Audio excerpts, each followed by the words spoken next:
Hey, and welcome to Dirty Lazy Girl, a podcast that offers realistic girlfriend support and problem solving for imperfect people. You don't have to be perfect to be successful. Every week, we'll give you unconventional, dirty, or lazy problem solving strategies. Let's get started. It is season 3 of the Dirty Lazy Girl podcast, and today's challenge is how to recognize the warning signs of exhaustion or burnout. Yeah, Stephanie, talk about warning signs. One time we had an earthquake. We have those here in California. And everyone around me was like, did you feel that? Did you feel that? And normally I'm very sensitive. I feel that kind of thing. And I didn't feel a thing. And I knew it was because I was so stressed and anxious that day. It was during finals and I couldn't even feel a dang earthquake. And I think that's what happens. Sometimes we're going to be so stressed and our body, our mind is telling us, hey, you need to change what you're doing. And we're just not listening. So I'm really excited about this episode to talk about, how to recognize those signs before it gets too far. Oh, I agree with you on that one. I remember there was a time, Tamara, where I was so stressed out about work and deadlines that I actually went deaf in one of my ears for an entire month. I mean, not like a little deaf, but completely. So it started off as a simple cold. I think we were out walking and I remember complaining to you about it, but I just refused to rest. I refused to stop or slow down and take care of myself. I just kept putting in the long hours. I didn't get enough sleep. I wasn't eating right. And before long, just a simple cold turned into a really severe ear infection, which almost caused me to have a permanent handicap. Wow. Your body was just screaming at you. Stop. So why do we avoid listening to such obvious warning signs? I mean, this is something we need to take a look at. So to help us prevent a disaster from occurring, burnout or exhaustion or otherwise, today we'll identify 7 common warning signs that it's time to make a change. But first, a quick break. All right. Well, for many of us, when we're feeling stressed out or overwhelming, I know that this is something that happens to me. Nutrition is usually the first thing to go. So this is why I want to talk about the Dirty Lazy Keto No Time to Cook cookbook, because eating healthy needs to be really at the top of our list of priorities, no matter what, because eating right can actually make you feel better. Surprising, right? So cooking keto dishes doesn't have to take all day, doesn't have to be so complicated. In the Dirty Lazy Keto No Time to Cook cookbook, every quick fix recipe takes no more than 30 minutes to make, and that includes prep time. So you can pick up a copy today at Costco, Target, Sam's Club, Barnes & Noble, order on Amazon or your local bookstore, or you can find the links at my website, dirtylazyketo.com/books. Thank you, Stephanie. So we're going to go through 7 warning signs to look for when we need to make a change. And I'll start with number 1, because I think this one is definitely one I see a lot, which is you get easily irritable. No. So even when minor things that normally wouldn't annoy you start annoying you, that's a sign. That's a big one, right? You're like, does that happen to you? And this is for me, one of the ways I see this is when I'm dieting and I need to make a course correction in my diet. Like if I'm too restricting and I start getting grumpy and mad and feeling deprived. And for me, that's one of my issues with dieting is I feel deprived. And then so I fall off the wagon and cheat. So I could avoid that if I feel myself getting irritable and grumpy, especially around eating. I need to stop and say, okay, what are you feeling deprived about? How can you satisfy this, whatever craving I'm having without going off the rails? And getting irritable. Yes. Nobody likes that. Nobody. Well, for me, Tamara, my irritability, it looks like it takes the form of resentment. So what happens to me is I will just secretly fume inside until it's like this boiling cauldron that completely explodes after a while. So usually it's my husband. He's the co-author of the Dirty Lazy Keto cookbooks, and we work together and we're married. So it's quite complicated. And he's usually the brunt of my resentment. Like I will get pissed, right? Like then I'm doing all this stuff and I'm like, why can't he do it? Why? He should be doing this. And it really, I mean, that's totally not fair. And it's usually wrong that I'm projecting my frustration or my resentment on him. So what I'm learning to do, kind of like what you suggested, is Mhm. I'm trying to catch myself when I'm feeling resentful and then stop, take a break, ask for help, slow down. Yeah, Like exactly. what is it called? Stop, drop, and roll. Yeah. Take a break, ask for help, Yeah.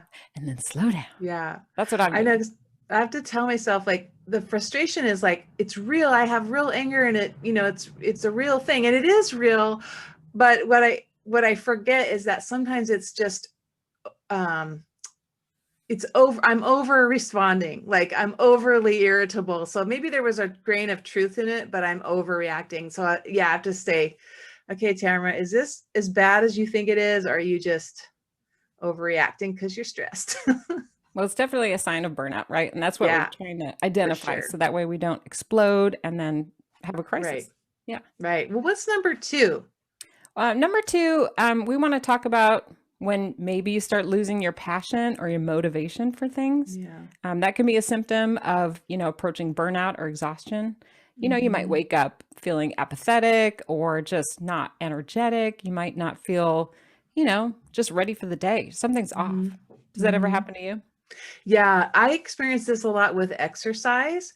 And for me, if I don't like what I'm doing or it doesn't feel good afterwards or like like I'm energized, if when I start waking up and dreading the exercise, I mean, there's always a little, like it's, not always jumping out of bed to go run or something, but when I'm really dreading it and I'm not motivated to do it, then it's a sign I need to make a change. Because what happens is I'll keep pushing myself, forcing myself, even though I'm dreading it, and then I'll just burn out on it. So when I feel that little like I'm dreading it, then I try to change it up. So maybe just walk that day instead of run and just take it a little easy on myself, give myself a little break, or run with a friend. Like I'll call you and say, hey, can we, do you mind walking the dogs or going on a little run? And that way it switches it up and it doesn't feel as burden, like a big burden. So I have to be careful that running doesn't become a burden. And for me, it's when I lose that, when I get that dread or apathy about it. It's neat how they kind of go together. You know what I Yeah. mean? I see how like your number two can go to the number one, Hmm. right? Because Yeah. we have to watch out for these things. Hmm. For me, I don't really have an issue with the passion part, but for me, it's more about prioritizing the passions. Hmm. Like I tend to get all in on too many things at once, which can Hmm. cause burnout, right? And then I have trouble balancing which one to do first. So Yeah. what happens to me is the stuff that like recharges me and brings me joy and refuels me, like Mhm. playing the ukulele or like you said, running or yoga.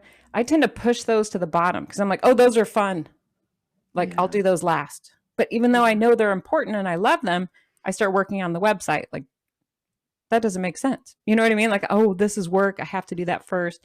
And then I put myself last. So I have to be really careful about the prioritizing and Yeah. schedule it. I know that's embarrassing, but I'll do that. I'll say at Yeah. 10 o'clock, I'm going to play the ukulele and I'll set a timer on my phone, on Alexa. Don't say Mhm. Alexa too loud. She'll start talking. But I really do. I have to set like alarms everywhere to force myself Mhm. to do it. Yeah. Otherwise, then you're gonna start, not doing anything And or I'll just just, do the work part, which I yeah, love. Don't get me wrong, but I'll yeah, do like the worky stuff first instead of the yeah, fun, more selfishy yeah. parts. And I'll be And all judgy with myself, like, oh, I shouldn't do that. I have work to do. yeah. And I think for me, the quality of the work goes down because I'm tired and I'm taking. Yeah. Okay, number three is we start having body or health problems. And this is one that definitely you experience with the going deaf in your ear. For me, my back is definitely my warning siren. Like when I get back pain, it means I've overdone it, not physically. Usually it's with stress and anxiety. I've realized that. So like just the other day, I woke up with horrible back pain and I start thinking like, oh yeah, I mean, my teaching online has been really stressful this semester.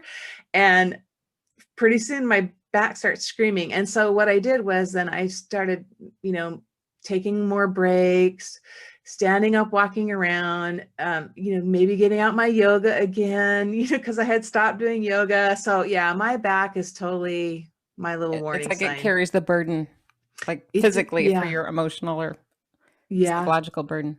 yeah, I think that's pretty exactly. common, the back pain. I think so too. Do you have any of those? Well, I already gave away my ear pain problem, Yeah. but lately I think my new one is neck pain because I've been Yeah. spending so much time in the computer, with the Mm-hmm. website and the books and the everything else. So I've been really careful lately about trying to be more ergonomical. And I Yeah. know that's so not, sexy that I have a butt pillow, but I do. And, I got to use this like ergonomic chair. I actually set up a treadmill desk this year, Mm-hmm. and that's been amazing as far as just keeping my body moving instead of keeping my Yeah. neck focused. It's a little Yeah. tricky. I almost fell off a few times, but I really like it. So Yeah, you're that's a right. I good mean, you thing. have to make changes. You can't just say, okay, my back hurts. Oh, my neck hurts. That's life. You have to do something about it. It's Yeah. just a symptom. Yeah. Yeah. What is it? Are you sitting too long? Are you sitting in the wrong chair? Like, just really take a deep dive. It's your signal to, and for me, it's where am I anxious and stressed? Hmm. So, and Sometimes it's another, unavoidable. You just have to get through it. Yeah. I know. And our next one, number 4, kind of relates to our physical body a little bit too, which is disruptions in your sleep or resting. Usually that means you start sleeping less, a little too much or too little. Well, Tamara, I know you take your sleep very seriously. I We do. have explored the napping, Yes, I and love we have our napping. sleep episode. This is serious. It's Tamara my takes this seriously. I self-care. love, I love your napping advocacy. Yeah. So you're right. Yeah. I mean, I know that this is an important symptom for you if it changes, right? Like, so if you have too Yeah. much or not enough, for you, it Hmm. kind of triggers, like maybe you have to make a change. Is that right? Yes, for sure. I mean, uh, I'll start both happen to me. Like if I'm sleeping too much, like I'm taking naps all day, it means I'm avoiding, because I'm stressed. Oh, Or yeah. But then I've had the opposite. I remember after I had my son, I wasn't sleeping well, and it was because the baby, he was waking up like almost every hour, every 2 hours. And so, but the problem was when he go back to sleep, I couldn't go back to sleep. And then I would get desperate and panic because I'm like, I'm not going to get any sleep. So I went to the doctor and I said, can you give me something to help me sleep? Because I'm in this cycle. And, in the end, he ended up saying, I'm a little worried that you might have postpartum depression. And that just threw me off. I was like, what? I'm not depressed. But actually, after I thought about it, I was like, yeah, it's a postpartum anxiety for sure, if not maybe a little depression, but I wasn't really aware of the feelings. I was just couldn't sleep. And so I wasn't dealing with all the stress of having a baby and the hormone craziness. And so the way it was showing up was in my sleep. And so I'm really glad he caught the sign that time. I didn't. But now if I'm not sleeping or sleeping too much, I have to say, okay, what's going on? yeah. It can be like a little bit of like a symptom check. You're like, is that really what's going Mm-hmm. on? Like, why am I Mm-hmm. tired or oversleeping? So Yeah. it's a good catch. I know I've shared in the past about my weird sleep patterns, and Mm-hmm. I have to tell you, Tamara, I've really made kind of peace with this one. Yeah. I was thinking a lot about this topic because I've always been this way, and I do like no sleep on the weekends, or not no sleep, but I do lack of sleep when I have a big project coming up. Like in Mm-hmm. college, I always took like 21 units at a time, and I would, really focus during finals week and just go crazy on a project. And then I'd go back to like maybe sleeping longer than normal for a week. So I'm always like a up and down kind of a person, like all in. And I Mm-hmm. used to feel bad, like there's something wrong with me. I have to be like everybody else and get the 8 hours the same. But I don't think that's me. And I think that the Yeah. more I try to fight that, the worse it's going to get for me. So for me, I've Yeah. made peace with this. And it was funny. I was reading Al Roker's book. I'm going to show it here. It's called "You Look So Much Better in Person: True Stories of Absurdity and Success." And he talks about how he gets up at like 4 in the morning and he's saying yes to all these extra jobs because he's so like passionate about what he's doing. And even though it's tiring and exhausting, he's doing it. And it made me feel better that there's other crazy people like me. Like I used to do this with marathoning too. Like every Yeah. Friday I'd get up at 3:45 and I'd go for like a 15-mile run and train Mhm. for marathons. So I think this is just me. And I'm not going to use the sleep one as a symptom, Mhm. recognizer because I think I'm just maybe a little crazy. Well, I think it's to know yourself. Right, know right, right, yourself. right. Like if it's normal for you to get 4 hours of sleep, then, if you're getting your 4 hours, then no worries. But if you normally get 8 hours, then, so it's just, I would say the sleep or tiredness that would be in excess of what you normally Yes. Or have. like a change. It's like I'll do six Yeah. hours on the weekend and then like Yeah. nine during the weekdays. But if somehow Yeah. that all changed and I was sleeping like 10 hours a night every night, then I would know Then, something's wrong with me. yeah, for you, that's what you know. Yeah. Me, it would be less sleep would be my wake up call. Like, what's going on? Yeah. It's interesting though. Yeah. So number five, we want to talk about a change in energy levels because, you might be having no energy or too much energy, but either way, if you're having a sudden change, that might be cause for you to stop and kind of think what's going on. Mm-hmm. Yeah. And I think it's normal to have, again, highs and lows. And like you said, you kind of know your normal energy level. So when it's way too high or way too low, then maybe that's the time.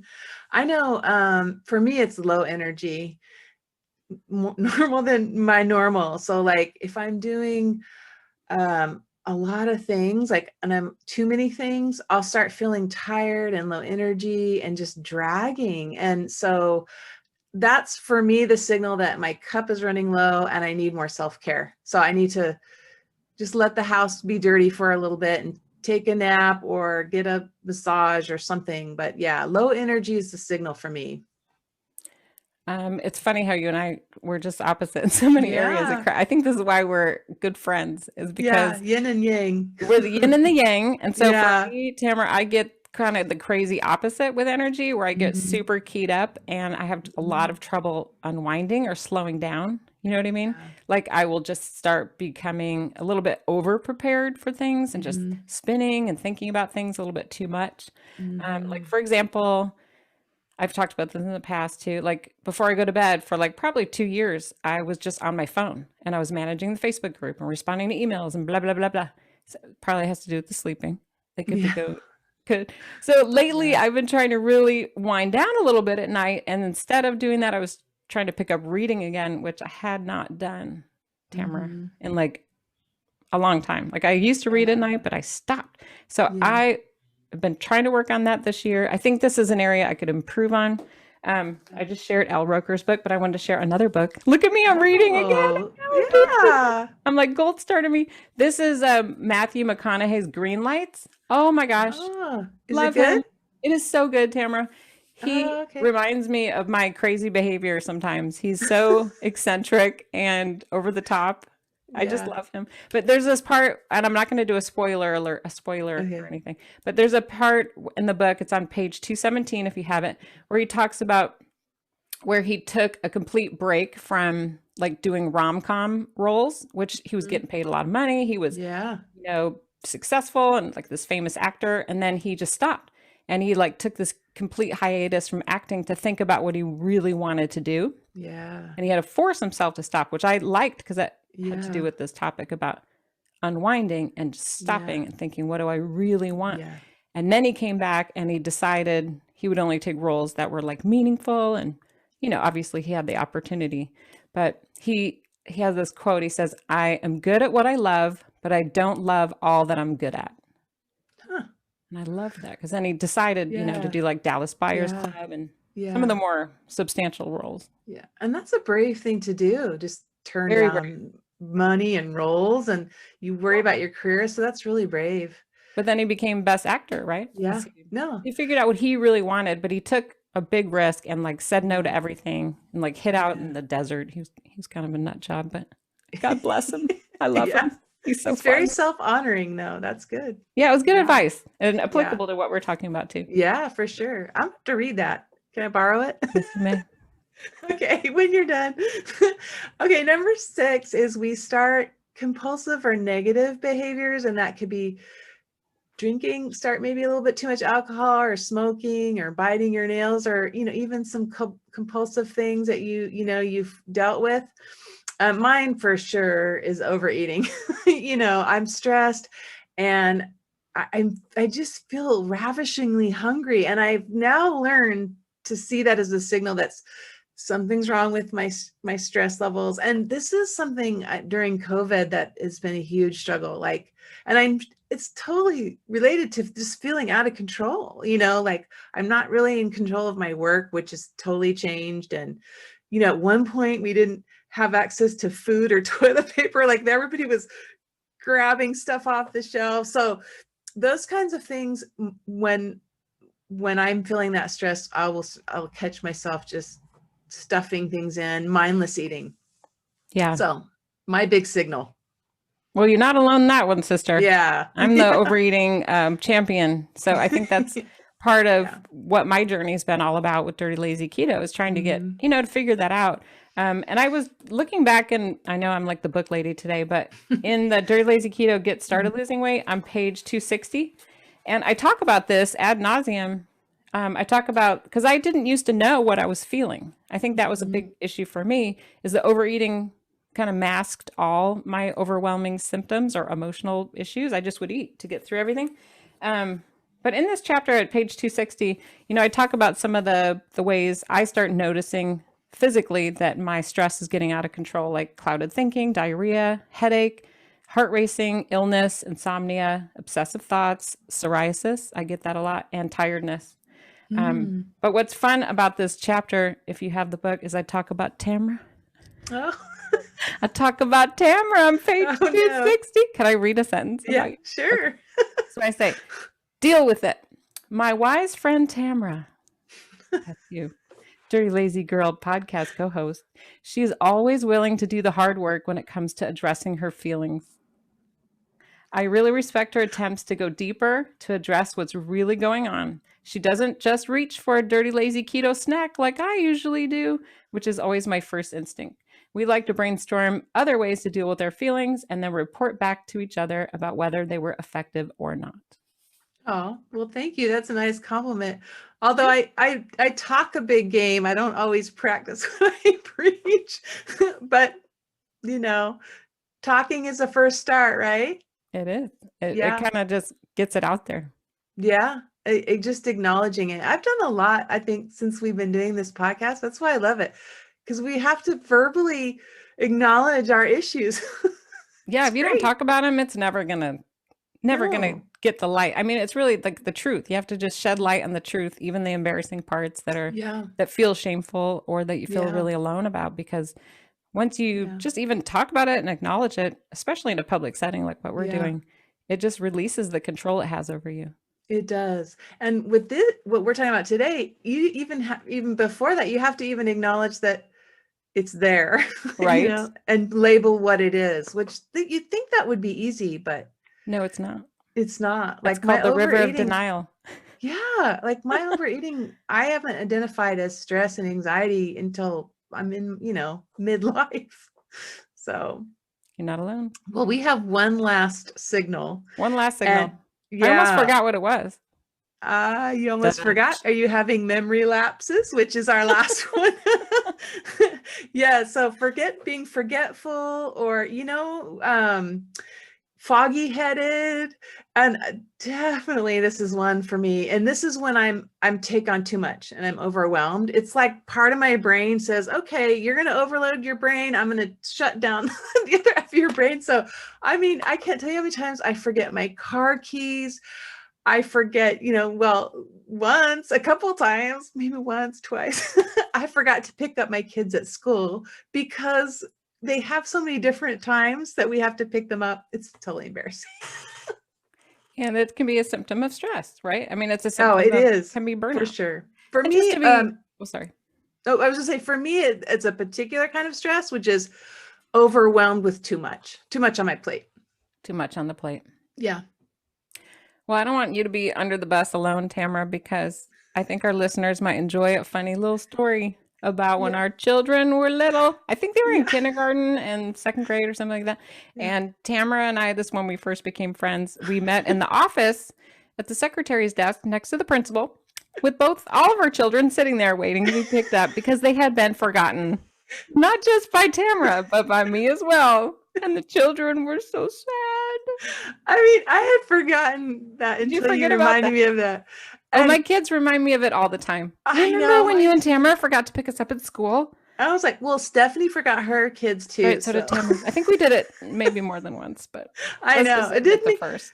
it did make me feel better though that I wasn't the only one. I think that's when you and I knew we were destined to be together. Yeah. We Because forget we our laughed children about it. even. We're like, sorry, kids, we're a little stressed out. I It's a know. lot happening today.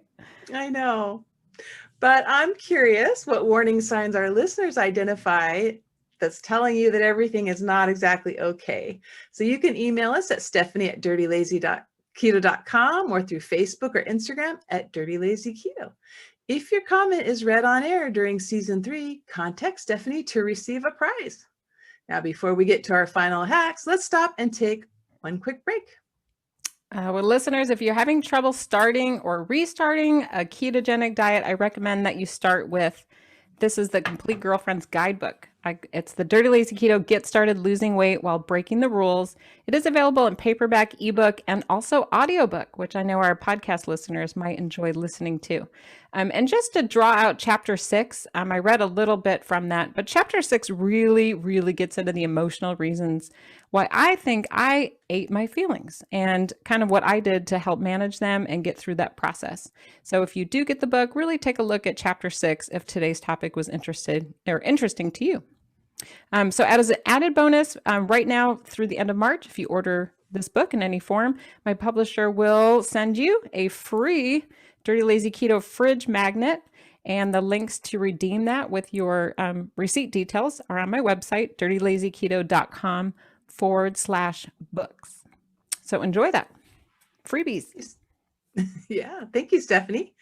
So let's wrap up by sharing our personal hacks to help us see the warning signs. And I'll go first. My hack is that you have to find a way to stop or slow down because we're not seeing the warning signs because we're just too plain busy and stressed. So what I recommend, there's different ways you can do this, but the way I do it is I try to journal every day, just even if it's just 2 minutes or even if it's just 2 sentences. So I usually do this in the morning with my coffee when it's quiet, and just taking that little bit of time to just go inside and say, how am I feeling today?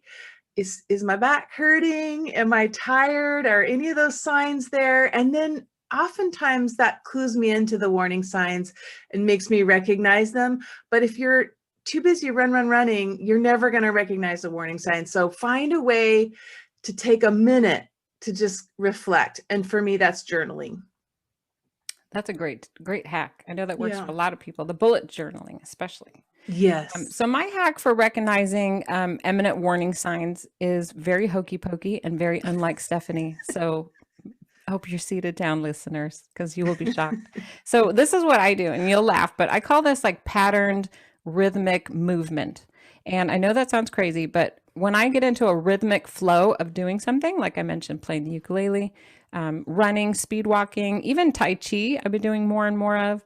When I'm out and about on like trips, I like to do kayaking or boating where it's like a rhythmic, repetitious physical movement. And for me, when I do those kind of rhythmic, hokey pokey movements, I get a lot of clarity. It's like I go into a flow. I think a lot of people have talked about that in books or media, but I get into this flow where I'm able to really tap into how I'm actually feeling and what's bothering me and what's going well, what's not.